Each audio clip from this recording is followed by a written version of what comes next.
नमस्कार भक्तों, आपका स्वागत है धार्मिक यादें चैनल पर। आइए शुरू करते हैं एक आध्यात्मिक सफर जय श्री श्याम के साथ। आज हम सुनेंगे श्रावण महीने की कृष्ण पक्ष की कामिका एकादशी व्रत कथा। कुंती पुत्र धर्मराज युधिष्ठिर कहने लगे कि हे भगवान, आषाढ़ शुक्ल देवशयनी एकादशी तथा चातुर्मास्य महात्म्य मैंने भली प्रकार से सुना। अब कृपया करके श्रावण कृष्ण एकादशी का क्या नाम है सो बताइए। श्री कृष्ण भगवान कहने लगे कि हे युधिष्ठिर, इस एकादशी की कथा एक समय स्वयं ब्रह्मा जी ने देव ऋषि नारद से कही थी, वही मैं तुमसे कहता हूँ। नारद जी ने ब्रह्मा जी से पूछा कि हे पितामह, श्रावण मास के कृष्ण पक्ष की एकादशी की कथा सुनने की मेरी बहुत इच्छा है। उसका क्या नाम है, क्या विधि है और उसका महात्म्य क्या है, सो कृपया करके कहिए। नारद जी के ये वचन सुनकर ब्रह्मा जी ने कहा, हे नारद, लोकों के हित के लिए तुमने बहुत सुंदर प्रश्न किया है। श्रावण मास की कृष्ण एकादशी का नाम कामिका है।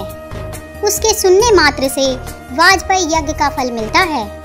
इस दिन शंख चक्र गदाधारी विष्णु भगवान का पूजन होता है, जिनके नाम श्रीधर, हरि, विष्णु, माधव, मधुसूदन हैं। उनकी पूजा करने से जो फल मिलता है वे सुनो।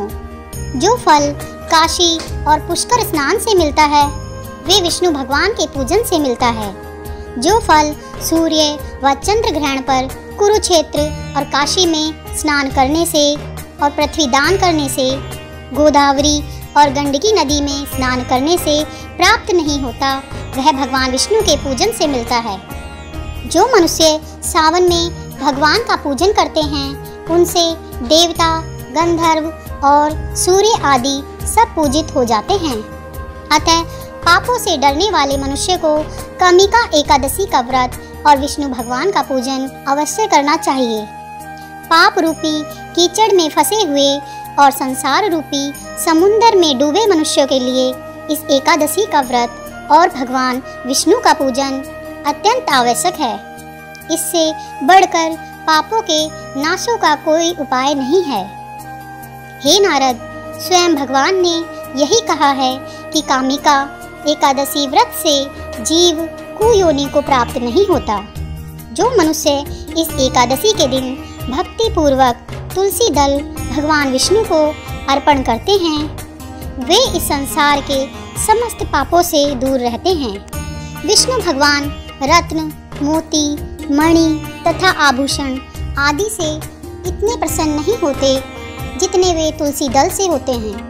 तुलसी दल पूजन का फल 4 भार चांदी और 1 भार स्वर्ग के दान के बराबर होता है। हे नारद, मैं स्वयं भगवान की अति प्रिय तुलसी को सदैव नमस्कार करता हूँ। तुलसी के पौधे को सींचने से मनुष्य की सब यातनाएं नष्ट हो जाती हैं। दर्शन मात्र से सब पाप नष्ट हो जाते हैं और स्पर्श से मनुष्य पवित्र हो जाता है। कामिका एकादशी की रात्रि को दीपदान तथा जागरण के फल का महात्म्य चित्रगुप्त भी नहीं कह सकते। जो इस एकादशी की रात्रि को भगवान के मंदिर में दीपक जलाते हैं उनके पितर स्वर्ग लोक में अमृत पान करते हैं, तथा जो घी या तेल का दीपक जलाते हैं वे करोड़ दीपकों से प्रकाशित होकर सूर्य लोक को जाते हैं। ब्रह्मा जी कहते हैं, हे नारद, ब्रह्म हत्या आदि पापों को नष्ट करने वाली इस कामिका एकादशी का व्रत मनुष्य को यत्न के साथ करना चाहिए। कामिका एकादशी के व्रत का महात्म्य श्रद्धा से सुनने और पढ़ने वाला मनुष्य सभी पापों से मुक्त होकर विष्णु लोक को जाता है। अब मैं तुम्हें कामिका एकादशी की कथा सुनाता हूँ।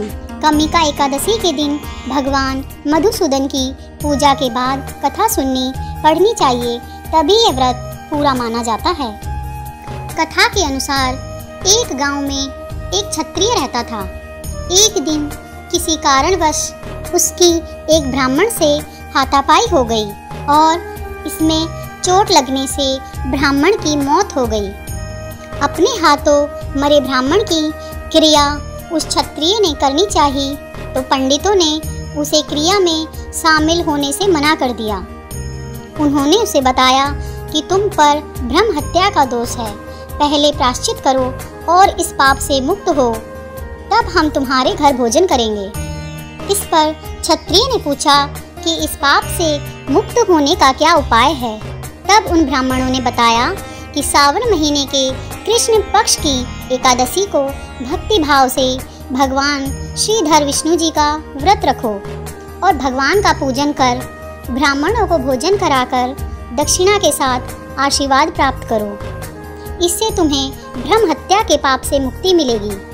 पंडितों के बताए हुए उपाय पर व्रत करने वाली रात में भगवान श्रीधर ने क्षत्रिय को दर्शन देकर कहा कि तुम्हें ब्रह्म हत्या के पाप से मुक्ति मिल गई है। इसके बाद से अन्य लोग भी कामिका एकादशी व्रत रखने लगे और व्रत के दिन कथा सुनने लगे।